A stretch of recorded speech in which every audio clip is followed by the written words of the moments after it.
In edit mode, press Ctrl F to bring up the face menu and click Grid Fill. Grid Fill uses a pair of connected edge loops or a single closed edge loop to fill in a grid that follows the surrounding geometry. The best predictable results can be achieved if you select two opposite edge loops with an equal number of vertices. In this case, we can also select this entire edge loop and it will do the same thing, instead of just selecting the two opposite edge loops. Here we can use grid fill on one closed edge loop.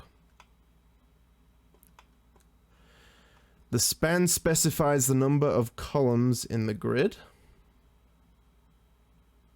and the offset defines the vertex that's considered to be the corner of the grid, and by default it's the active vertex. Basically, the offset allows you to rotate the grid lines.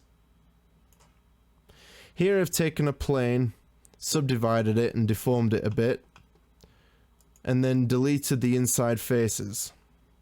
So then we can try grid fill on this.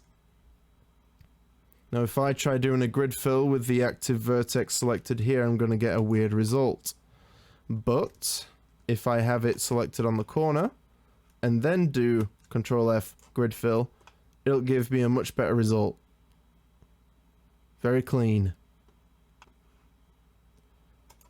We can use a simple blend in option to give us a different result. Basically, the documentation says that simple blend-in uses a simple interpolation algorithm to generate grid vertices from boundary loops, which doesn't attempt to maintain the shape. And this is useful for flat surfaces or times when keeping the shape gives odd results.